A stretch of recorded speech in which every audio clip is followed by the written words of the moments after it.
आप हम सभी को आपके दर्शन, सहवास तथा प्रेम का आनंद देकर हमारा मार्गदर्शन कीजिए, यही आपसे गुजारिश। थैंक यू बाबा। जय बाबा। Beloved God, help us all to love you more and more and more and more and still yet more till we become worthy of union with you. And help us all to hold fast to Baba's Daman till the very end.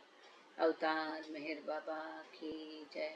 अवतार मेहर बाबा की जय। अवतार मेहर बाबा की जय। सभी को प्रेम पूर्वक जय बाबा। इन्फिनिट इंटेलिजेंस, ये किताब हम लोग पढ़ रहे, महत्वपूर्ण किताब है। पिछले बार हमने तीसरी श्रृंखला को शुरुआत की थी और तीसरी श्रृंखला में अब यहाँ पर एक नया चैप्टर आज हम शुरू करेंगे, जो कि है कि इंद्रियों के द्वारा ये तीनों जगत जो है, विश्व जो है, इनका अनुभव कैसा लिया जाता है अनंत बुद्धि द्वारा। अनंत बुद्धि ही इन रूपों के द्वारा ये सब अनुभव करती है। तो वहाँ अनुभव करने वाली भी अनंत बुद्धि है, केवल वो अलग अलग रूपों का उपयोग करती है और इस विश्व का बोध करती है, अनुभव करती है और स्वयं का साक्षात्कार करती है। तो बिना समय वेस्ट किए हम लोग आगे पढ़ने को शुरुआत करते हैं।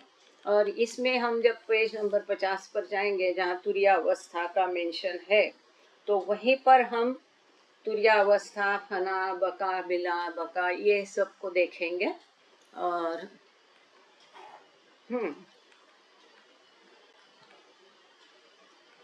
जय बाबा का जय बाबा। Page 48, sense perception and the realization of the three universes. The infinite self experiences the subtle and gross shadow through its subtle and gross senses or indriyas. When gross experience ceases, subtle experience begins. And when subtle experience ceases, self realizes itself. The fine as fine. इतना ले लेते हैं। इतना सुंदर है ये कि इंद्रियों द्वारा तीनों जगतों को अनुभव करना। सेंस परसेप्शन, सेंस मतलब इंद्रिय है। आगे हम देखने जा रहे हैं कि स्थूल इंद्रियों द्वारा हम स्थूल जगत का अनुभव करते हैं, जैसे सूंघना, देखना, सुनना, खाना, पीना, टेस्ट करना। तो यहाँ पर ये तीनों जगतों का अनुभव हम इंद्रियों द्वारा जो करते हैं, इसको हम समझ रहे हैं। अब बाबा मतलब यहाँ पर जो एडिटर हमेशा एक चैप्टर के पहले अपना संक्षेप में उस चैप्टर में क्या दिया है वो कहते हैं। तो अब जो हम पढ़ेंगे चंद लाइनें, एक पैराग्राफ, ये संपादकीय है। वहां पर वो कहते हैं, अनंत बुद्धि अपने स्थूल और सूक्ष्म शरीरों द्वारा स्थूल और सूक्ष्म जगत का अनुभव करती है। तो ये तो हम सबको पता है, आप में, हम में, जीव में, कीड़े में, पशु में, पंछी में, सब ईश्वर ही है। इन रूपों के द्वारा वही ईश्वर इस स्थूल और सूक्ष्म जगत का अनुभव करता है। अब सूक्ष्म जगत का कैसा करता है, वहाँ सूक्ष्म जगत कैसे दिखता है, सूक्ष्म इंद्रिय कौन से है, ये सब आगे हम देखेंगे। पर यहाँ पर एक सुंदर लाइन है जो महत्वपूर्ण है। जब स्थूल का अनुभव लेना हम बंद कर देते हैं, तब सूक्ष्म का अनुभव शुरू होता है। कई लोगों को यह प्रश्न पड़ता है कि सूक्ष्म शरीर मतलब क्या है, सूक्ष्म जगत क्या है, उसका अनुभव हम कैसा करेंगे, वो कैसा दिखता है। तो जब ये माया का रूप देखना हम बंद कर देंगे, इसमें उलझना हम बंद कर देंगे, तब हम सूक्ष्म का अनुभव करना शुरू करेंगे। और जब हम सूक्ष्म का अनुभव करना भी बंद करेंगे, तब हम अपने आप को अनुभव करेंगे, स्वयं का बोध करेंगे, ईश्वर का साक्षात्कार करेंगे। Yes, next, the fine as fine, यदि हाँ, आप लोग आज बिल्कुल मैं बताना भूल गई, पेन पेंसिल डायरी पेन लेकर के बैठना, जो भी आपके सवाल है लिख के रखना, उसी प्रकार जो आपको महत्वपूर्ण लगता है वो भी आगे खास करके फना पका वगैरह वो भी लिखते जाना, नोट्स निकालना। जय बाबा। The fine as fine, however, always remains in the unmanifested and unrealized state, even though the most finite shadow or imagination gets projected and realized as the infinite, subtle, and gross universes. This is again very Not clear. important. Hmm? Yeah, this line is not clear, I say. हाँ, but it is very very important कि fine as fine, हालांकि फिर भी मनो जो है fine, मतलब fine as fine however remains in the unmanifested and unrealised state. जो मनो अवस्था है या मनो जगत है, ये कभी प्रकट नहीं होता है, और इस यही कारण है उसको कभी हम देख नहीं सकते हैं, इसको कभी महसूस नहीं कर सकते, इसको कभी सूंघ नहीं कर सकते, उसको रियलाइज नहीं कर सकते हैं। इसके लिए फाइन, हम ना इस बात का हमेशा ध्यान रखना है कि इस किताब में फाइन को फाइन जगत है तो मनो जगत, फाइन स्टेट है तो मनोवस्था, तो फाइन FINE शब्द को बाबा ने मन के आधार पर इसको लिया है, और ये सच है, ये कभी बाहर प्रकट नहीं होता है आखिर तक, ये हमेशा अंदर रहता है, अनमैनिफेस्टेड, अप्रगट रहता है, और ये अप्रगट होने के कारण उसका साक्षात्कार कभी भी होता नहीं। लेकिन इसका भी एक अपवाद है, जो कि हम जानते हैं, 5वीं और 6वीं भूमिका है, जहाँ पर साधक मन का स्वामी होता है, लॉर्ड ऑफ द माइंड होता है, लेकिन वहां पर भी उसको मनोजगत को आप देख नहीं सकते। ये कोई ऐसा नहीं है कि फूल देखते हैं वैसा मनोजगत को कुछ देख लिया, ऐसी चीज नहीं है। इसीलिए ये हमेशा अंदर ही अनरियलाइज स्टेट में होता है, क्योंकि यही तो है जिसके कारण सृष्टि का चलन वलन चलते रहता है, चलते रहता है, चलते रहता है। अदरवाइज बंद हो जाएगा सृष्टि का, क्योंकि मन आधार है सूक्ष्म का, सूक्ष्म आधार है स्थूल का। और इस प्रकार से even though the most finite shadow और इमेजिनेशन गेट्स प्रोजेक्टेड, अत्यंत सीमित ऐसी जो छाया है या कल्पना है, ये भले ही प्रोजेक्ट होती है, दिखती है, निकल जाती है, और इसको हम अनुभव करते हैं किसके तौर पर, as infinite subtle and gross universe. ये इवन दो जो सूक्ष्माति सूक्ष्म छाया या कल्पना है, वो छोटे से ओम बिंदु या उत्पत्ति बिंदु या निर्मिति बिंदु से, अहुर बिंदु से निकल जाती है, और इसी का प्रगटीकरण होता है सूक्ष्म और स्थूल जगत, या तो उस कल्पना के 2 शरीर ये बनते हैं, स्थूल जगत और सूक्ष्म जगत, जिसको हम अनुभव करते हैं। This realization is accomplished by the infinite self's thinking, which was originally infinite and formless in the fine state, but which manifested as finite thinking in the subhuman forms, and from there evolved into infinite thinking in the human form. अब आगे ये कहते हैं कि ये जो अनुभव है, इसको एक्सपीरियंस करना है, ये रियलाइज करना है, ये अनंत बुद्धि द्वारा, उसकी सोच के द्वारा ये चलता रहता है, जो कि अनंत बुद्धि की सोच, जो कि मूलतः अनंत है, निराकार है और मनोवस्था में है। अनंत बुद्धि का विचार मूलतः सूक्ष्माति सूक्ष्म मनोवस्था में है। Basically originally it is in मनोवस्था, फाइन स्टेट में है, परंतु जैसे वो प्रकट होता है, उसका थिंकिंग प्रकट होता है। इसलिए हमने देखा कि इस सृष्टि के लिए, यह सब माया के लिए प्री कंडीशन है थिंकिंग। तो जैसे उसका थिंकिंग प्रकट होता है, वैसे फाइनाइट थिंकिंग इन द उस समय में जैसे ईश्वर का थिंकिंग, जो कि मूलतः अप्रगट अवस्था में, मनोवस्था में है, परंतु उसकी सोच थिंकिंग जब प्रकट होती है, तब सब ह्यूमन मतलब उपमानवीय रूप, मतलब मनुष्य योनि के नीचे के रूपों के द्वारा यह सीमित मात्रा में प्रकट होती है, और उसके पश्चात मनुष्य रूप तक जो है वो धीरे धीरे उत्क्रांत होते होते मनुष्य रूप में ये सीमित सोच असीमित सोच बन जाती है, जो कि फॉल्स थिंकिंग है वास्तव में, क्योंकि हम शरीर को शरीर समझते हैं।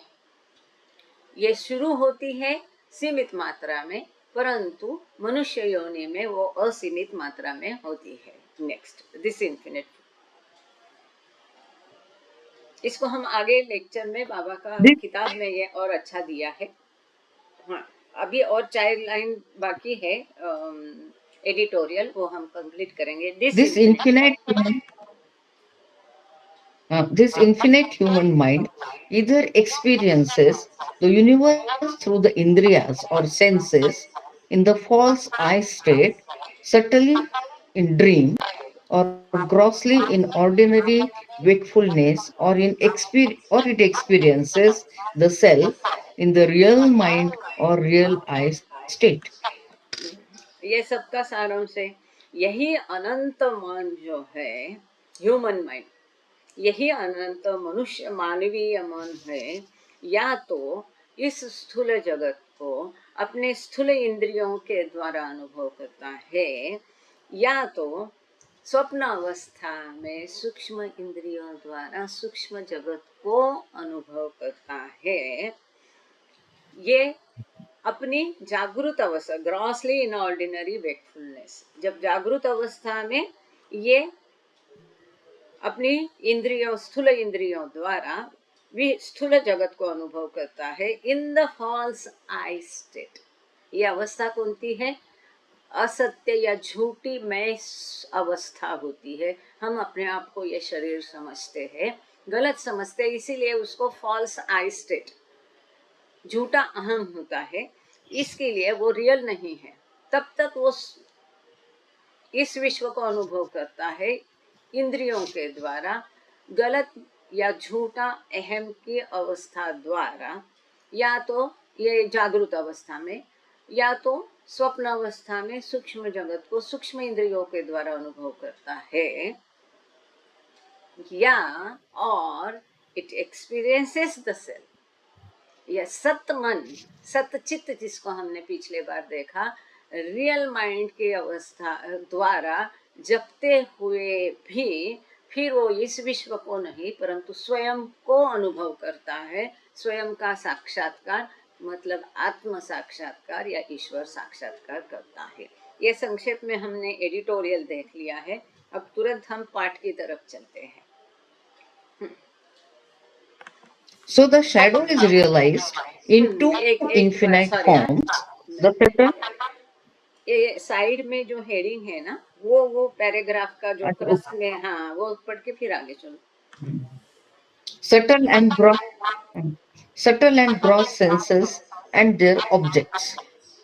So the shadow is realized in two infinite forms, the subtle and gross. These two forms of the realized universe correspond to the soul's two bodies, subtle and gross, Sukshma and Sthul Sharir. Through these two bodies, the soul now acts as false mind. यहाँ पर थोड़ा हम दो,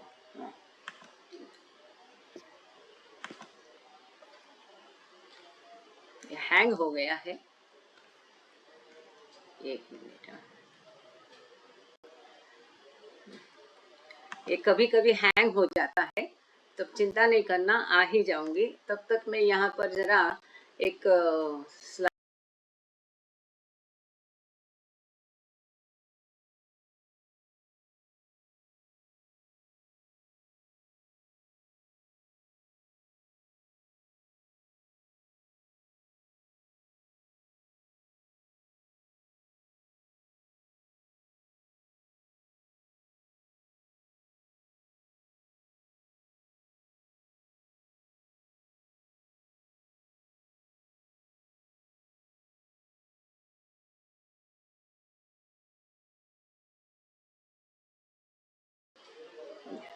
आप लोग इसको देख पा रहे, पढ़ पा रहे हैं? शायद थोड़ा सा ज़्यादा ही छोटा है ये, पर कोशिश करना अपने आप उधर आप एक्सपांड करना, क्योंकि यहाँ पर मैं इसको एक्सपांड नहीं कर पा रही हूँ। ये स्लाइड बनाई अच्छी है, लेकिन उसको एक्सपांड करने का ऑप्शन उसमें दिया नहीं है उसने, तो जिसके कारण उसको हम एक्सपांड नहीं कर पा रहे हैं। तो यहाँ पर बाबा ये कहते हैं,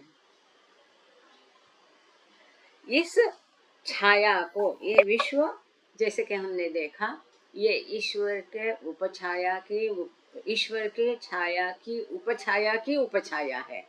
इस विश्व को या छाया को दो अनंत रूपों के द्वारा, स्थूल और सूक्ष्म रूपों के द्वारा इस छाया का अनुभव अनंत बुद्धि लेती है।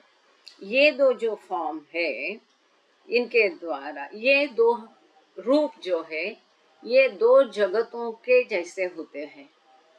जो ईश्वर की कल्पना है, उस ईश्वर की कल्पना के दो शरीर कौन से हैं? हमने पिछले बार देखा, स्थूल जगत और सूक्ष्म जगत ईश्वर की कल्पना के दो शरीर है। तो ये कल्पना के दो शरीरों को अनंत बुद्धि इन मानवीय रूपों के द्वारा, इन स्थूल और सूक्ष्म शरीरों के द्वारा उन दो शरीरों का अनुभव करती है। बात मजे की है, समझ में आ गई? जीव के स्थूल और सूक्ष्म शरीरों के द्वारा कल्पना के दो स्थूल और सूक्ष्म शरीरों का अनुभव किया जाता है। आत्मा है, आत्मा के दो शरीर है, स्थूल शरीर और सूक्ष्म शरीर। ये दोनों शरीरों के द्वारा आत्मा स्थूल जगत और सूक्ष्म जगत का अनुभव करती है।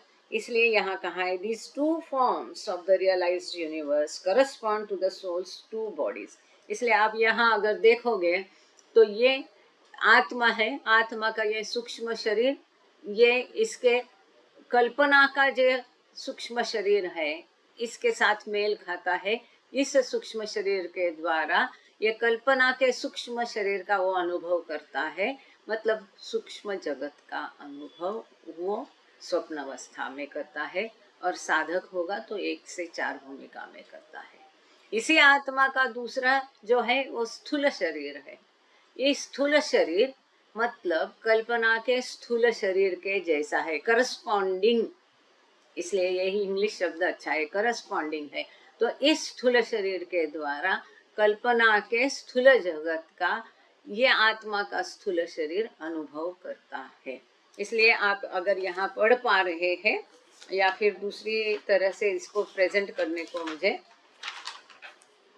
इसको आप पढ़ पा रहे हैं, आत्मा के दो शरीर, ठीक है, थैंक यू, जिनके द्वारा, मतलब वो फॉल्स माइंड या मानसिक उलझन के कारण या मनोभ्रम के कारण विश्व का अनुभव करता है। ये दो शरीरों के द्वारा कल्पना के दो शरीरों का आत्मा अनुभव करती है, या रूपों के द्वारा अनंत बुद्धि अनुभव करती है। इसको आप, मैं कोशिश करूंगी, लेकिन फिर ये बड़ा करना संभव नहीं। चलो ठीक, आगे चलते हैं। आपने तीनों लाइन पढ़ा क्या? पूरा पैराग्राफ पढ़ा? Though these two bodies, the soul, through these two bodies, the soul now acts as false man. तो इन दो शरीरों के द्वारा अब वो आत्मा गलत मन, असत्य मन करके काम करता है। Yes. Through the Sukshma Sharir or subtle body, the infinite false self, the infinite false mind, the infinite false I sees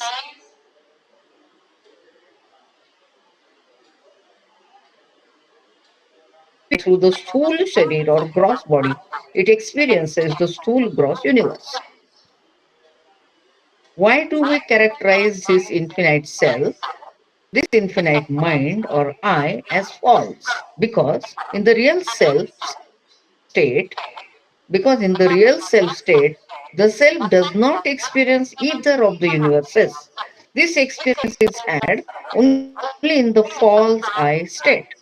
Thus, the false I, as the gross body, through the gross eyes, sees the gross universe, through the gross ears, hears the gross universe, through the gross nose, smells the gross universe, that is, through its gross senses or indriyas, the gross body experiences the gross objects or vishayas of the gross universe. दो दो line पढ़ना नहीं तो फिर से पढ़ना पड़ेगा।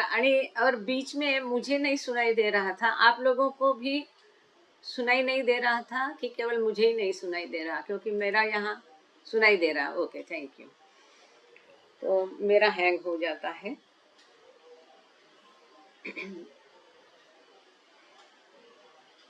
Through the सूक्ष्म शरीर, सूक्ष्म शरीरों द्वारा अनंत असत्यमय, अनंत असत्यमय मतलब जीवात्मा, ये जीवात्मा के द्वारा अनंत बुद्धि उसके सूक्ष्म शरीर द्वारा अनंतमय मतलब कौन? अनंत असत्य मन, अनंत असत्य मैं, झूठा मैं, ये क्या करता है? ये महसूस करता है, अनुभव करता है सूक्ष्म जगत को। अब सूक्ष्म जगत को 1 से 4 भूमिकाओं के साधक जागृत अवस्था में अनुभव करते हैं, महसूस करते हैं। वही सामान्य मनुष्य सूक्ष्म जगत को सूक्ष्म इंद्रियों के द्वारा स्वप्न अवस्था में अनुभव करता है। ये हमने क्रिएशन एंड कॉजेस पढ़ा, तब स्वप्न हमें कैसे पढ़ते हैं ये हमने देखा था। चाहिए तो सबके लिए एक बार फिर से उसको रिवाइज करते शॉर्ट में, कि हमारे कई सारे बाबा कहते संस्कार होते हैं। इन संस्कारों में से 70 से 80% संस्कार जो है ये तल में रहते हैं, बेस में ऐसे ही निष्क्रिय पड़े रहते हैं। समय आने पर वो बाहर आते हैं, ऊपर उठते हैं, या अगले जन्म में, या समय आने पर बाबा ने कहा है वहां पर। अब ये जो 70-80 तल में ऐसे निष्क्रिय संस्कार पड़े हैं, इनमें से कुछ संस्कार जिसको सूक्ष्म संस्कार कहा गया है, ये स्वप्न अवस्था में ऊपर आकर के सूक्ष्म शरीर के द्वारा इनको खर्च किया जाता है, अनुभव किया जाता है। अब जब हम नींद में स्वप्न अवस्था में कुछ सूंघते हैं, महसूस करते हैं, कुछ सुहाना या डरावना दृश्य देखते हैं, तब हमारी ये आंखें, ये नाक काम नहीं करता है। तब जब इनके पीछे हमारी सूक्ष्म आंखें होती है, इस नाक के पीछे हमारा सूक्ष्म नाक रहता है, तो नींद में हम जो कुछ देखते हैं, सूंघते हैं, महसूस करते हैं, इत्यादि इत्यादि इंद्रिय विविध, तो वो स्वप्न में हम हमारे सूक्ष्म इंद्रियों के द्वारा सूक्ष्म जगत का अनुभव करते हैं और हमारे संस्कारों को वहां खर्च करते हैं।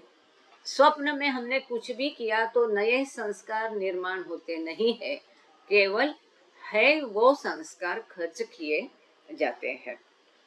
अब यहाँ आगे, एंड थ्रू द स्थूल शरीर इट एक्सपीरियंस द, और स्थूल शरीर द्वारा, जैसे कि हम आप इस शरीर द्वारा देख, नाक द्वारा सूंघते हैं, आंख द्वारा देखते, कान इत्यादि इत्यादि जो इंद्रिय है, इनके द्वारा हम इस स्थूल विश्व का अनुभव लेते हैं।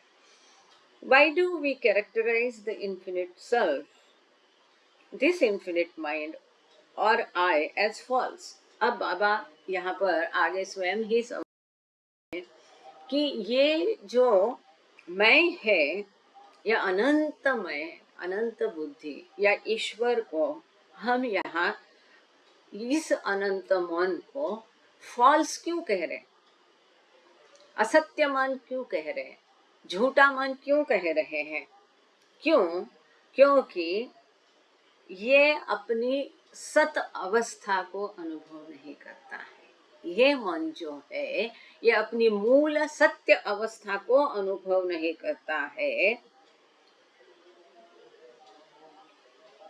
because in the real self state the self does not experience of the universes. This is important.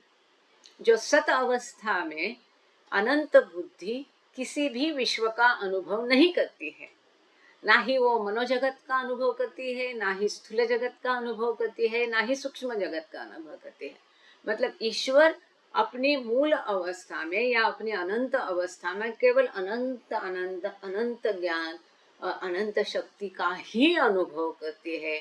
वहाँ ईश्वर किसी भी ये दूसरे जो जगत है, जो कि कल्पना के शरीर है, जो कि असत है, और जाहिर है इसके कारण वो अनंत बुद्धि अपनी रियल आय सतमय अवस्था में, ईश्वर अवस्था में किसी भी जगतों का अनुभव नहीं करती है।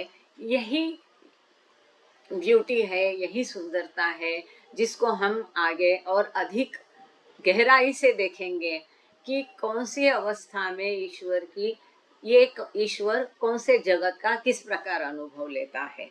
हम कैसा लेते हैं ये तो अब हम समझ गए। तो ये विश्व का अनुभव तब नहीं लेता है, केवल सत का अनुभव लेता है।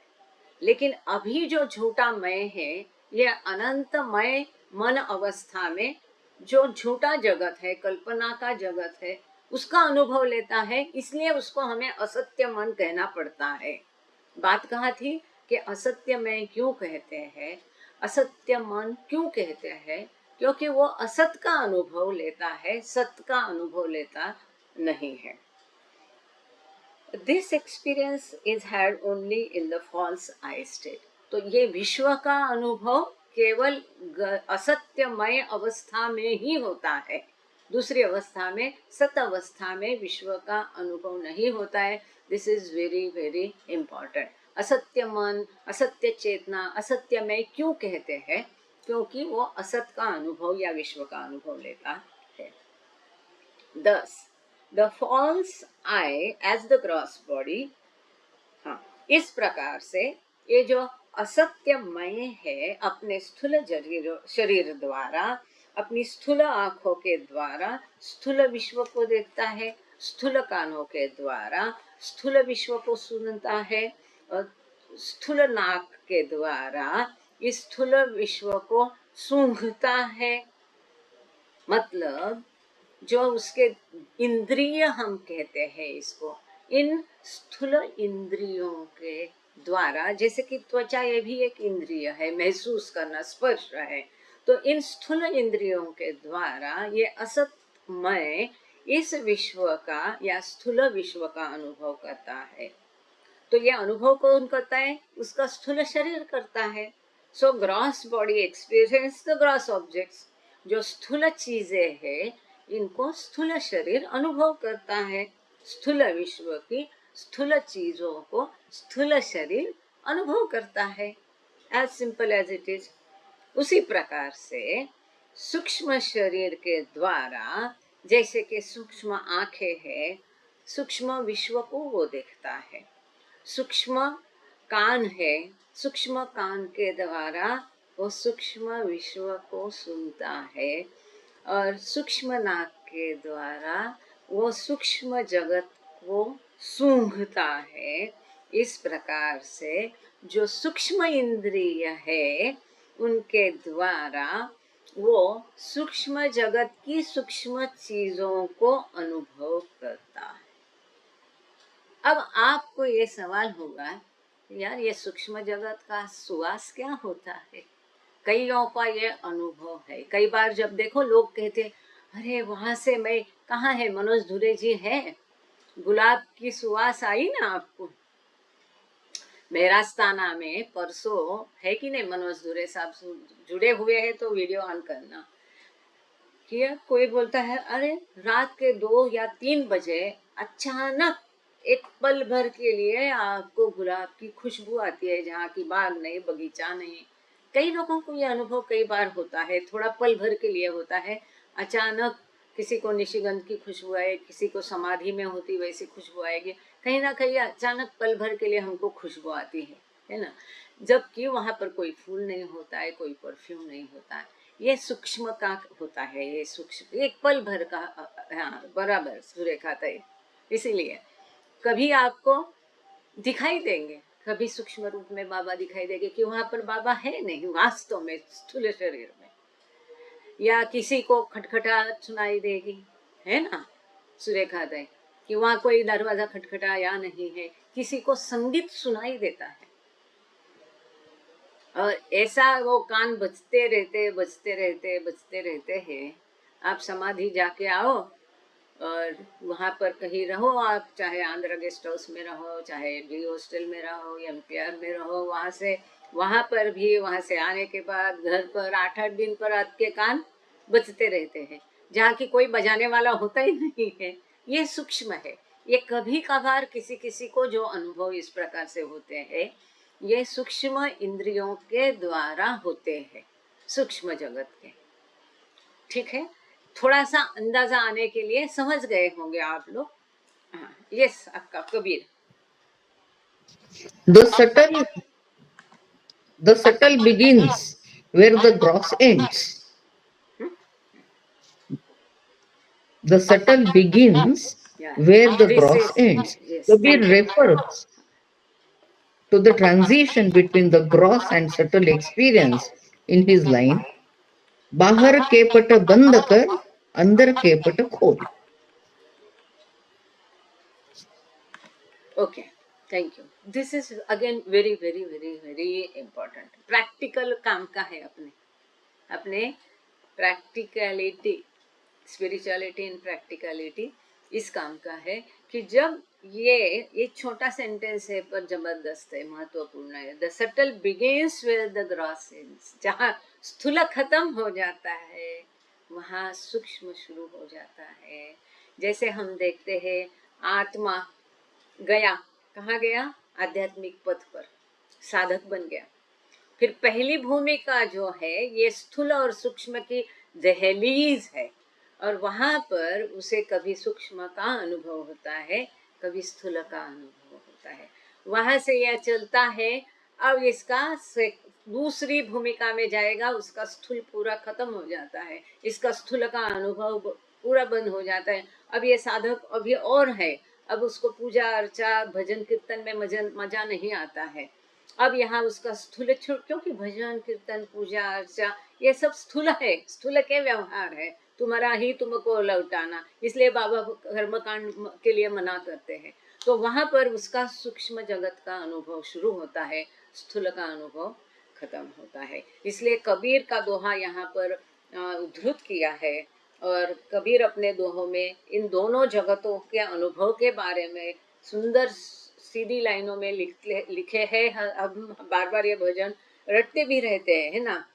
बाहर के पट बंद कर दे अंदर के पट खोल, माला फेरत झुक गया गयान मन का फेर रे, है ना, कहे तो कबीर। तो बहुत सुंदर वो भजन है कबीर का, जिसमें वो कहते हैं बाहर के सब पट है दरवाजे बंद कर दे अंदर के पट खोल, जिसको कि हमारे एक्सपेंडर वेस्ली हमेशा कहते हैं अंदर देखो, अंदर से बाबा को महसूस करो, इंटरनलाइजिंग।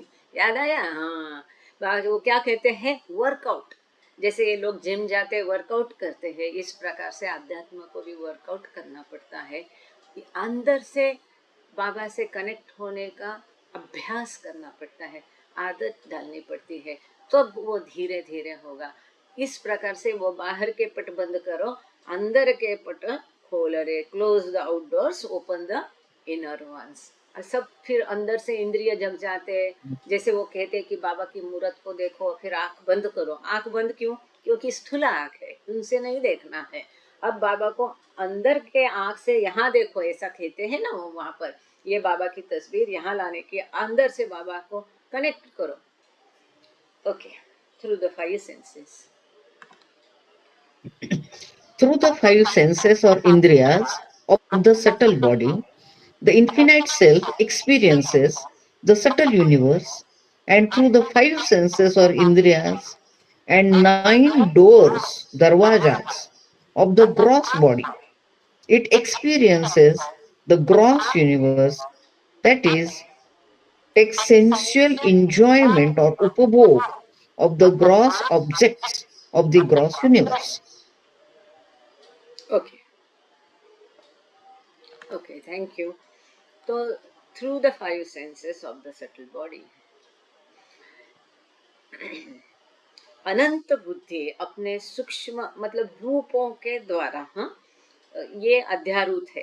अनंत बुद्धि जो भी रूप में वो होगी अपने सूक्ष्म शरीर के सूक्ष्म इंद्रियों द्वारा सूक्ष्म जगत का अनुभव लेती है, और अपने जो पंचेंद्रिय है, पांच इंद्रिय जो है, दो आंखें, ये दो, जय बाबा। गौरू मोहन राव जी, आपको कुछ कहना है सर या पूछना है? जय बाबा। नहीं जी, नहीं जी, थैंक यू। हाँ, जय बाबा सर, जय बाबा। आपका माइक खुला है ना, इसलिए पूछा। हाँ, thank you, thank you. Thank you sir, जय बाबा।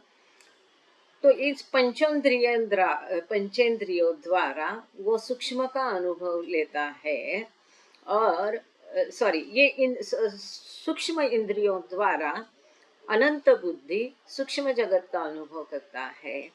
पंचेंद्रिय जो है स्थूल जगत के, इनके द्वारा वो उस स्थूल शरीर के पंचेंद्रिय वो स्थूल विश्व का अनुभव करता है। और ये जो 9 दरवाजे हैं, 9 होल्स, आपको सबको हमको पता है शरीर के 9 होल कौन से हैं? कान के 2, नाक के 2, 4, ये 2, 5 है ना, और आंख के भी 2 है, उसमें 7, और जो हमारा गुदद्वार और ये होता है जेनेटल, ये 2 हो गए 9। ये जो 9 द्वार है, इन द्वारों के द्वारा इस स्थूल विश्व का वो उपभोग लेता है, आनंद लेता है। It experience the gross universe, that is takes sensual enjoyment of the gross objects of the gross universe. स्थूल विश्व के स्थूल चीजों का अनुभव वो अपने स्थूल इंद्रियों द्वारा लेता है।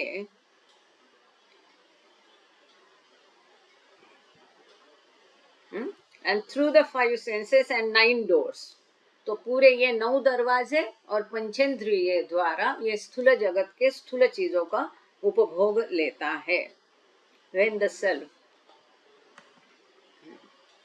एक मिनट, यहाँ मैं थोड़ा, When the self in the awake state gives up taking the upabhog or sensual enjoyment of the gross objects of the gross universe, it begins to experience the subtle objects of the subtle universe through the senses or indriyas of the subtle body. And when in the awake state it gives up taking the upabhog of subtle objects, it enjoys real and infinite upabhog or experience of itself.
The easiest way is slide show करने का और उसका F/5 दबाने का।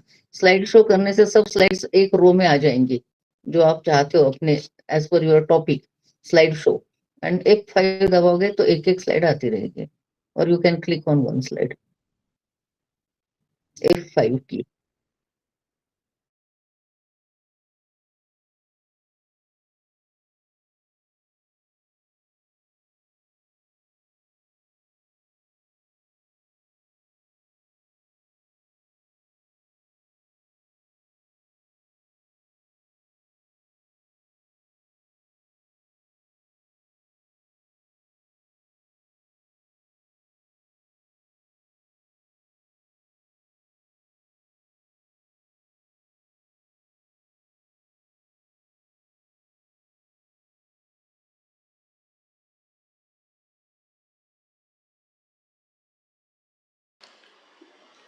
ये मुझे मालूम नहीं आप कितना पढ़ पा रहे हैं, इसको थोड़ा सा आप एक्सपांड करके देख लीजिए।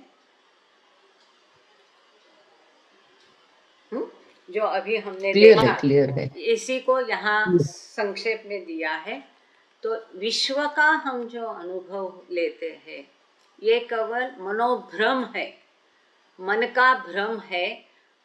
असत्य मन इसलिए है क्योंकि हम विश्व का अनुभव लेते हैं। ये असत्य मन की अवस्था में ही केवल, मन की भ्रमित अवस्था में ही केवल विश्व का अनुभव लिया जाता है। सत अवस्था में विश्व का अनुभव कभी नहीं लिया जाता है, इसीलिए उसको सत अवस्था कहते हैं। सतमय अवस्था में स्वयं का अनुभव अर्थात साक्षात्कार किया जाता है, जहाँ पर विश्व का या कल्पना का कोई अनुभव साक्षात्कार बोध किया नहीं जाता है। असत्य में अपने स्थूल शरीर के स्थूल इंद्रियों द्वारा स्थूल जगत को अनुभव करता है, अर्थात कल्पना या छाया को अनुभव करता है। उसी प्रकार असत्य में अपने सूक्ष्म शरीर के सूक्ष्म इंद्रियों द्वारा सूक्ष्म जगत का अनुभव करता है। जहाँ स्थूल जगत खत्म होता है वहाँ सूक्ष्म जगत का अनुभव शुरू होता है। जहाँ सूक्ष्म भी खत्म होता है वहाँ वास्तव का, सत्य का, असली मैं का अनुभव शुरू होता है। आगे चलते हैं। जय बाबा। This self-upabhog is the experience of infinite anand, unfathomable bliss, indivisible existence, total knowledge of the three aspects of time, past, present, and future, Trikal Sampurna Gyan, etc. Wonderful. अब सत्य का अनुभव करना, हम बार बार कहते हैं इट एक्सपीरियंसेस इटसेल्फ। अरे ये सत्य का अनुभव करता है मतलब क्या करता है? विश्व का अनुभव नहीं करता है, मतलब अब वो स्वयं का अनुभव करता है तो क्या करता है, इसका विश्लेषण यहाँ पर सुंदर तरीके से दिया है। सेल्फ उपभोग, स्वयं का अनुभव करना, ये किसका अनुभव है? अनंत आनंद का अनुभव है, जिसकी गहराई नहीं नापी जाती। ऐसे ब्लिस, ऐसे आनंद, जो अनंत आनंद है, वहाँ अविभाज्यता का अनुभव है, इंडिविजिबल एक्सपीरियंस। यहाँ हम तुम ये सब हम अनुभव करते हैं, वहाँ अद्वैत स्थिति है। जहाँ अद्वैत स्थिति है वो अनडिविजिबल है, अविभाज्य है, सेपरेट नहीं की जा सकती, तोड़ी नहीं जा सकती, एक दूसरे से अलग विभक्त नहीं की जा सकती। इसलिए इंडिविजिबल, ये अविभाज्यता का अनुभव है, अद्वैत का अनुभव है, अनंत आनंद का अनुभव है, पूर्ण ज्ञान का अनुभव है, पूर्ण ज्ञान। अब पूर्ण ज्ञान क्या है? जैसे बाबा ने बताया है ज्ञान के दो प्रकार। इस विश्व का ज्ञान, क्योंकि ये विश्व ही कल्पना है तो विश्व का ज्ञान भी काल्पनिक है, वो ज्ञान है नहीं। बाबा कहते असली ज्ञान कौन सा है? वो सत्य का ज्ञान है। तो यहाँ पूरा ज्ञान क्या है ये भी बाबा ने दिया है। Total knowledge of the 3 aspects of time, past, present and future. त्रिकाल संपूर्ण ज्ञान, इसीलिए क्या कहते, शब्द क्या है, त्रिकाल ज्ञानी। वो क्या लोग क्या कहते हैं, अरे फलाना फलाना त्रिकाल ज्ञानी है, मतलब तीनों समय को, भूत वर्तमान भविष्य तीनों को वो जानता है। वास्तव में ईश्वर की सत अवस्था में समय होता ही नहीं है, वो समय से परे है। जहाँ समय आता है, समय की सीमा आती है, जगह की सीमा आती है, वहाँ अमर्यादता रहती नहीं है, वो मर्यादित सीमित हो जाता है। इसलिए ईश्वर के लिए कोई समय वमय नहीं है। ये किसके लिए है, त्रिकाल ज्ञानी, मतलब इस सृष्टि का जो भासमय सृष्टि का जो ज्ञान है, पहले क्या था आज क्या, मतलब अगर कोई साधक ईश्वर के सामने है, बाबा के सामने हम खड़े हैं, हमको बाबा कोई आज्ञा देते तो बाबा को पता है कि हमारा आगे के पाषाण से लेके अभी तक के सारे जन्म हमको हमारे वो देख लेता है सद्गुरु। इसलिए भूत आगे हमारे जीवन में क्या होने वाला है वो भी वो समझता है, आज क्या मेरे जीवन में है वो भी, त्रिकाल ज्ञान उसको होता है। अकॉर्डिंगली उसकी आज्ञाएं सबके लिए भिन्न होती है। किसी को कहेंगे मछली खाओ, किसी को बोलेंगे मछली मत खाओ। इसलिए वो नॉन वेज अलाउड था कि नहीं, इसके ऊपर बहस, वो कोई बहस ही नहीं है, वो केवल बहस है। इसके लिए यहाँ त्रिकाल ज्ञानी जो टोटल नॉलेज लिखा है, तो वो स्वयं का अनुभव करता है, मतलब अनंत ज्ञान, अनंत आनंद, अनंत शक्ति का आनंद वो लेता है, उसी में डूबे रहता है। अब उसी में डूबे रहने वाले जो है वो मजहूब है, उससे बाहर आके दूसरों की मदद करने वाले सद्गुरु है। Now we will turn to page number 50। Yes, जय बाबा। यहाँ पे अभी एक बात पूछनी थी, यानी जो त्रिकाल ज्ञान है वो दूसरों के लिए क्या, त्रिकाल ज्ञानी जो है यानी जो जीवात्मा है दूसरे, उनके बारे में क्या, या कुछ समझ में है? यस, क्योंकि जब गॉड रियलाइजेशन होता है तो हाँ, इसीलिए मैंने कहा देयर इज नो टाइम तभी, ना। यस, आपका तभी हैंड रेज हुआ तो मैं समझ गई आपका सवाल। लेकिन 2 मिनट बंद रखना तब तक इसका, क्योंकि बाकी लोग भी इस प्रश्न से लाभान्वित हो गए कि ईश्वर के। यस नीलम जी, आप कुछ कहना चाह रहे हैं? नीलम जी कहिए। अच्छा, okay.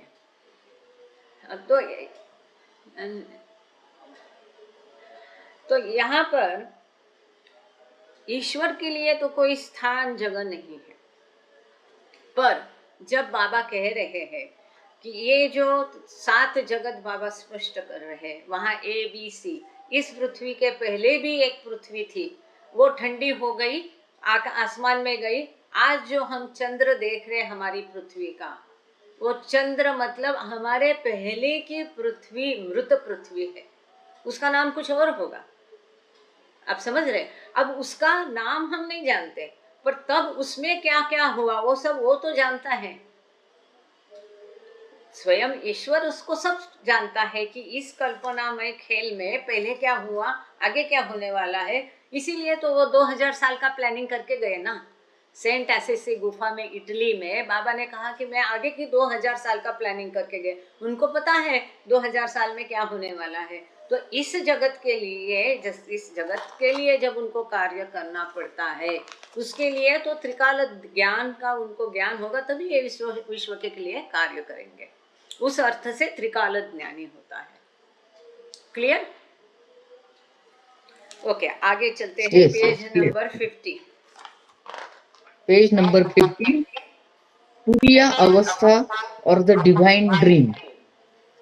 The infinite self is in the Turiya Avastha or casual Mahakaran or divine dream state when in full awakeness it does not see, feel, hear, smell, and generally experience the gross universe That is when he does not take the sensual enjoyment or upabhog of the gross objects or vishayas of the gross universe through the gross senses or indriyas of the gross body, sthula sharir.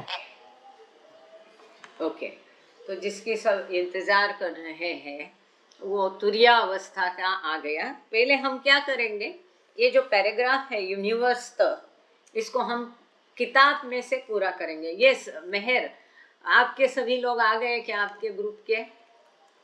जरा एक बार मुझे भी देखने दीजिए, क्योंकि फिर जय बाबा aunty जी, बहुत सारे लोग हैं उपस्थित हैं। जय बाबा। हाँ, नहीं नहीं, आपके इसमें जो आते हैं, कहाँ है? मेहरकांत साचन जी आ गए, संतोषी वर्मा जी तो होती है, मृणालिनी गुजर आ गई, सुरेश वर्मा जी आ गए। हाजिरी हो रही, बोल दो हाजिरी हो रही है, हाजिर हो जाए। मेहर प्रसाद और मेहर, हाँ आप दोनों तो है, तो बाकी लोगों को बोल दो कि मेरा वापस से अलग उस ग्रुप में आके बताना संभव नहीं होगा, है ना। गौरा देवी जी है, हेमलता जी है, बाकी कोई भी नहीं है। अगर नंदराम अंकल जी हैं, आंटी जी नंदराम अंकल जी हैं। जय बाबा। जय बाबा। बाकी लोगों को मेहर एक मैसेज डाल देना जय बेटा, बाबा। कि अभी वो फना बका शुरू हो जाएगा तो जुड़ जाओ बोलो, और अभी तब तक मैं इतना पैराग्राफ ले लेती है।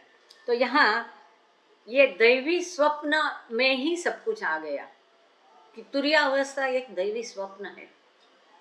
अब क्या है, जब अनंत बुद्धि तुरिया अवस्था में होती है, ये तुरिया अवस्था मतलब ईश्वर साक्षात्कार के पश्चात की अवस्था है और सद्गुरु अवस्था के पहले की अवस्था है। सिंपल है। हम इसके भी स्लाइड करेंगे प्रेजेंट, जिसके द्वारा ये पूरा क्लियर हो जाएगा कि वहां पर तुरिया अवस्था जो है दिव्य संधिस्थान है, अनंत आनंद में वो है। यहाँ पर सद्गुरु को अपना आनंद बरकरार रखते हुए सृष्टि का भान लाने के लिए अनंत कष्ट पड़ते हैं, लेकिन तुरिया अवस्था है जहाँ ये कष्ट खत्म हो जाते हैं। सुषमा जी आप कहाँ हो? आपका चालू रखना, बहुत सुंदर बाबा की मूर्ति है, ये आपका वीडियो चालू रहने दीजिए। तो यहाँ पर जो है the infinite self in the तुरिया अवस्था और कैजुअल महाकारण और डिवाइन ड्रीम स्टेट दैवी स्वप्न अवस्था, जबकि पूरी जागृत अवस्था में भी होने के बावजूद तुरिया अवस्था का जो साधक है या तुरिया अवस्था की जो व्यक्ति है, उसके अंदर का जो इन्फिनिट इंटेलिजेंस या अनंत बुद्धि या ईश्वर है, वो जागृत अवस्था में होकर भी स्थूल इंद्रियों द्वारा स्थूल शरीर का आनंद, स्थूल विश्व का आनंद लेता नहीं। ना ही वो देखता है, सूंघता है, ना ही सुनता है, ना सूंघता है, ना ही महसूस करता है। इस स्थूल विश्व का कोई अनुभव वो लेता नहीं। जागृत अवस्था में भी जो कुछ कार्य उसका शरीर करता है वो ऑटोमेटिक होता है, जो उसके पास की शक्तियाँ है। ये सारथी जैसे कि मस्त लोग हैं, कूड़े कचरे में भी पड़े रहेंगे तो भी उनको कुछ होता नहीं, क्योंकि इतनी शक्तियाँ है, उनका दैवी प्रेम है, उसके कारण ये सब अपने आप उनकी हिफाजत की जाती है। तो ये तुरिया अवस्था का भी जागृत अवस्था में भी विश्व का अनुभव लेता नहीं है। जब ये उपभोग लेता है स्थूल चीजों का, स्थूल विश्व के, स्थूल शरीर के, स्थूल इंद्रियों द्वारा, इट डज नॉट टेक, ये स्थूल शरीर के स्थूल इंद्रियों द्वारा स्थूल विश्व के स्थूल चीजों का अनुभव नहीं करता है। अगर वो खाता भी है, पीता भी है, सोता भी है, ये दिखने को हमारे तुम्हारे जैसा नॉर्मल दिखता है। आपको पता भी नहीं चलेगा कि ये ईश्वर साक्षात्कारिक है। उसका चलन वलन अपने आप होता है, स्वयं चलित होता है, रोबोट जैसा। उसको वो महसूस भी नहीं होता है वो जो कुछ करता है। इंस्टेड, अच्छा ये आपने पढ़ा, Instead, in full conscious thinking, wakefulness, the infinite self now in Turiya Avastha sees, feels, hears, smells, and generally experiences and takes upabhog of the subtle objects of the subtle universe through the subtle body. तो स्थूल का अनुभव लेने के बदले अब वो क्या करता है, अपने सूक्ष्म शरीर के सूक्ष्म इंद्रियों द्वारा ये सूक्ष्म जगत का सब कुछ अनुभव लेता है। सुनना, देखना, महसूस करना, सूंघना, ये सब वो अनुभव करता है। इसमें आगे मैं और एलैबोरेट करूंगी। Let's first finish the book matter. That is, it hears the subtle universe through the subtle ears, sees the subtle universe through the subtle eyes, smells the subtle universe through the subtle nose, and so forth. This is the state or halat of yogis, of those who take sair, journeys of sightseeing in the plains, of those who experience the stations or manzils, of those whose minds are traveling in the spiritual astral world in full consciousness, pura bhan. तो वो क्या करता है वास्तव में? यहाँ एक पते की बात और है, ये तो या तो आगे आएगी या तो यहाँ उद्धृत बाबा ने नहीं की है। तुरिया अवस्था ऐसी अवस्था है जहाँ पर उसको तीनों जगतों का भान होता है, सारी भूमिका भी का भान उसे होता है। वो किसी भी जगत में कभी भी आ सकता है, जा सकता है, और किसी भी सारी भूमिका के सभी साधकों को उनकी प्रगति या अवरुद्धता को वो देख सकता है। स्थूल सूक्ष्म मनो सभी जगतों को वो देख सकता है, उसका उसे भान होता है, कॉन्शियसनेस होता है। लेकिन भान होकर उसको कॉन्शियसली उपयोग करना ये एक और बात है। इसलिए यहाँ संभ्रमित होने की कदापि बिल्कुल ही आवश्यकता नहीं है। जहाँ की एडिटर भी संभ्रमित है, नीचे उसने नोट डाली, उसको हम पढ़ेंगे नहीं। अगर मूल मुद्दा हम ठीक से यहाँ समझ लेंगे तुर्यावस्था का, कि जिसको तीनों जगतों, सातों भुवन और सभी का भान होता है, उसका कॉन्शियसनेस होना, भान होना, और उसको कॉन्शियसली उपयोग करना, ये दो अलग चीजें। Do you agree with me? कोई भी नहीं? ओके। तो इसको तीनों जगतों का भान होता है। इसीलिए यहाँ पर क्या किया कि जैसे वो अपने सूक्ष्म इंद्रियों, सूक्ष्म शरीर के सूक्ष्म इंद्रियों द्वारा सूक्ष्म शरीर को सूंघता है, देखता है, अनुभव करता है, इत्यादि इत्यादि। This is the state of yogis. ये साधक जो है, यहाँ पर बाबा ने योगी समझने के लिए शब्द लिखा है, हम उसकी गहराई में और क्रिटिकल इसमें जाएंगे नहीं। हमें ये ध्यान रखना है, तुरिया अवस्था मतलब ईश्वर साक्षात्कारिक वो है, मतलब ऑलरेडी वो ईश्वर है, लेकिन अभी भी मानवी शरीर में है। So he is man to God. अब मैन टू गॉड में वो अभी सदगुरु बना नहीं, ये सदगुरु की ठीक पहले की नीचे की एक पायदान है।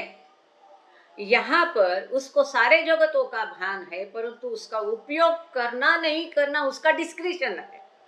This is important. It is his discretion.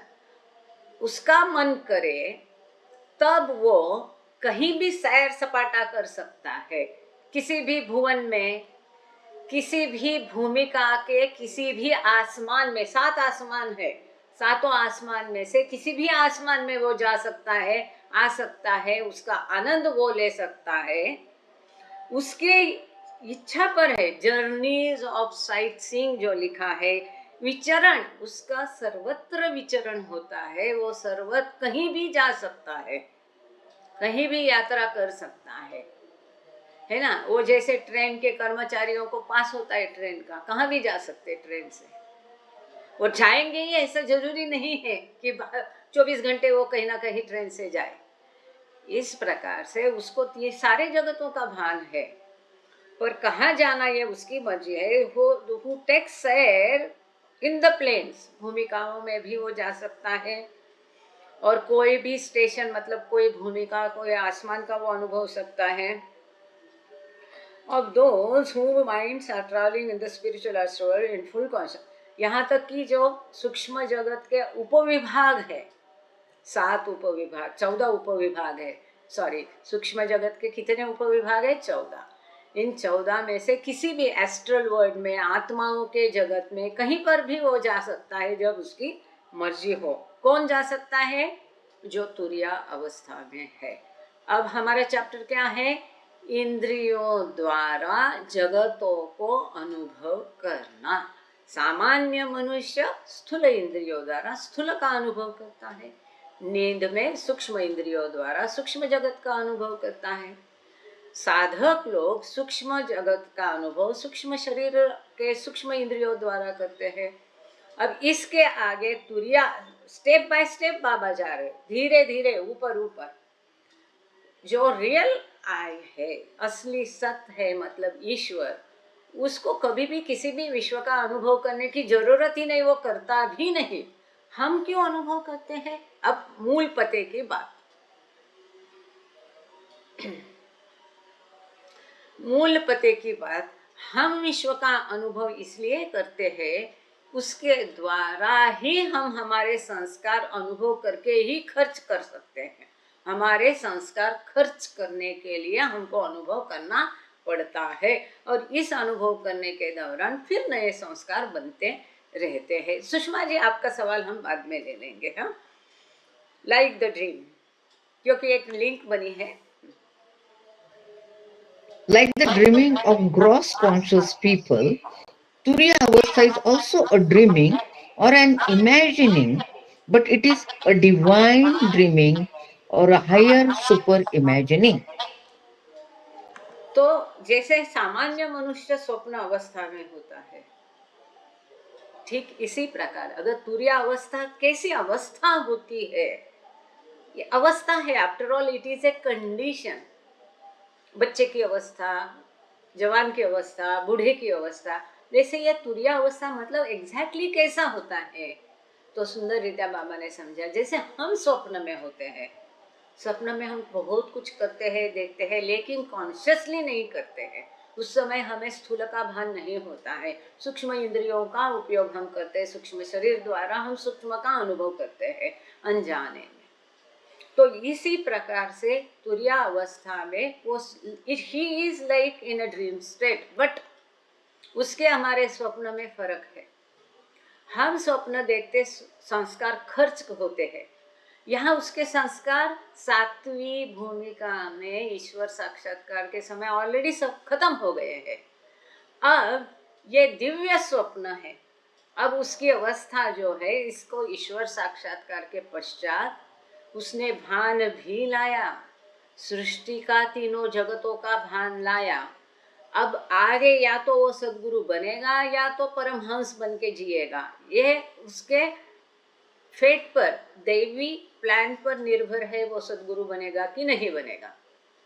अगर सद्गुरु बनना है तो सद्गुरु बन के चार्ज लेके अपना कार्य निभाने तक वो जो अवस्था है, ये दिव्य स्वप्न अवस्था है। उस समय की उसकी स्थिति ये दिव्य स्वप्न अवस्था जैसी होती है, जैसे मनुष्य की, सामान्य मनुष्य की स्थिति होती है, पर वह सुपर इमेजिंग है। ये हमारी इमेजिंग कैसी होती है? ये हम केवल स्वकल्पना होती है स्वप्न में, परंतु ये इसका दैवी स्वप्न है। हायर सुपर उच्च कल्पना वहां पर होती है। द इनर वर्ड्स या भुवंस, अंतर जगत जो है, अंदर के वर्ड जो है, जगत है, जैसे कि स्वप्न, स्वर्ग जगत, such as paradise and light are in the domain of this subtle universe. तो सूक्ष्म जगत क्या है, ये लोगों को समझ में नहीं आता है। तो सूक्ष्म जगत में जैसे हमने पहले देखा एस्ट्रल वर्ल्ड मतलब मृत्यु के पश्चात जहाँ आत्मे रहते हैं, आत्मा का रहने का निवास मतलब एस्ट्रल वर्ल्ड। ये भी सूक्ष्म जगत का एक उपजगत है। स्पिरिट जगत जहाँ आत्मे होते हैं जन्म लेने के पहले, वो भी एक उप प्रकार है। स्वर्ग ये भी एक उप प्रकार सूक्ष्म जगत का। देवलोक ये भी सूक्ष्म जगत का एक उप प्रकार है। तो सूक्ष्म जगत के 14 उप प्रकार है, जिसमें एस्ट्रल, स्पिरिट, हेवन, ये सब एस्ट्रल वर्ल्ड, मेंटल वर्ल्ड, ये सब उसमें आता है कि सूक्ष्म जगत में। अब यहाँ एक थोड़ा सा अल्प विराम हम लेंगे और तुर्यावस्था के बारे में और अधिक डिटेल में इसलिए जानेंगे कि कई लोगों ने आग्रह किया और साथ ही में एग्जैक्टली ये हायरार्की कैसी है, सप्तभूमि का आध्यात्मिक पद, सप्तभूमि का ईश्वर साक्षात्कार, फना, फना फिला, बका, बका बिला, तुर्यावस्था, सद्गुरु, ये सब क्या है, इसको एक संक्षेप में और साथ ही में स्लाइड के माध्यम से हम पहले देखेंगे। हालांकि मैं पहले ही क्लियर करूं, ये इस किताब का टेक्निकली भाग नहीं है, लेकिन सभी को उत्सुकता है ये गॉड स्पीक्स। अब God speaks, creation and causes, ये किताब और दूसरा, ऐसा 3-4 किताब में एक आधी चीज़ बाबा ने गॉड स्पीक्स में कही है, एक आधी चीज़ बाबा ने क्रिएशन, मतलब तीनों चारों किताबों में अगर एक भी सेंटेंस तुर्यावस्था के बारे में है, ये सब इकट्ठा करके आज हम समझ लेंगे तुर्या अवस्था क्या है। तो अभी एक बार मैं इसको मेरे ख्याल से रिकॉर्डिंग को भी बंद करती हूँ या नया शुरू करती हूँ और स्लाइड भी मैं नया दिखाऊंगी। 1-2 ही मिनट का समय मुझे दे देना आप लोग।